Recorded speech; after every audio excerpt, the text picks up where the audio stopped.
Praise lord. ప్రభువైన యేసుక్రీస్తు నామములో మీ అందరికీ వందనాలు. సామెతల గ్రంథం 4వ అధ్యాయం 23వ వచనం మనం చదువుకుందాం. నీ హృదయములో నుండి జీవధారలు బయలుదేరును, కాబట్టి అన్నిటికంటే ముఖ్యముగా నీ హృదయమును భద్రముగా కాపాడుకొనుము. ఇక్కడ జ్ఞాని అయిన సొలొమోను ఈ విధంగా సెలవిస్తున్నాడు. ఏంటంటే, నీ హృదయాన్ని కాపాడుకోమంటున్నాడు. ఎందుకు కాపాడుకోమంటున్నాడంటే, మన హృదయంలో జీవధారలు ప్రవహిస్తాయంట. ఇదే మాట ప్రభువైన యేసుక్రీస్తు పరిచర్య చేసే టైంలో ఏం చెప్పాడంటే, ఆ జీవధారలు పరిశుద్ధాత్మకి సాదృశ్యం. కాబట్టి నీ హృదయంలో ఎవరు నివసించాలంటే పరిశుద్ధాత్ముడు ఉండాల. పరిశుద్ధాత్మునికి నీ హృదయంలో నువ్వు స్థానం ఇవ్వాల. ఎందుకంటే గలతీయులకు రాసిన పత్రిక 4వ అధ్యాయం 6వ వచనంలో మనం చూసినట్లయితే, మీరు నా కుమారులు కనుక అబ్బా తండ్రి అని మీరు పిలిచినప్పుడు నా కుమారుని ఆత్మను మీ హృదయంలో దేవుడు ఉంచుతా అన్నాడు. అందుకనే మీరు హృదయాన్ని జాగ్రత్తగా కాపాడుకోవాలి.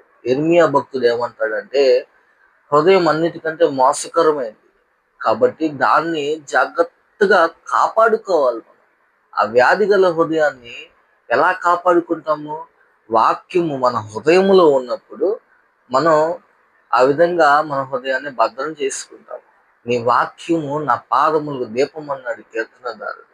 ఆ విధంగా వాక్యాన్ని ప్రేమించే వారిగా మనం ఉండాలి. యవనస్తులు దేని చేత వారి నడతను శుద్ధి చేసుకుంటారు?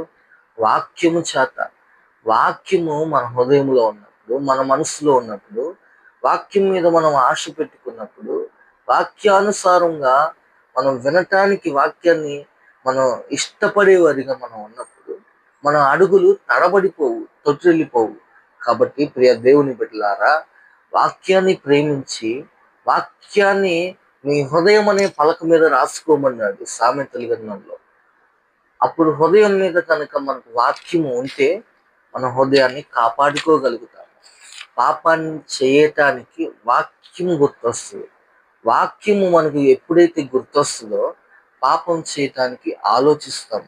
ఇది ఫలానా, ఇది తప్పు, ఇది రాసింది, నా దేవుడు చేయొద్దన్నాడు, కాబట్టి నా దేవునికి ఇష్టం లేదు నేను చేయకూడదు, చూడకూడదు నేను చూడకూడదు, నా దేవునికి ఇష్టం లేదు చేయకూడదు, కాబట్టి ఆ విధంగా నేను నా హృదయాన్ని కాపాడుకుంటాను అనే ఒక మంచి తీర్మానం తీసుకొని నువ్వు నడుచుకున్నట్లయితే దేవుడు నీకు, నీ కుటుంబానికి తోడుగా ఉంటాడు.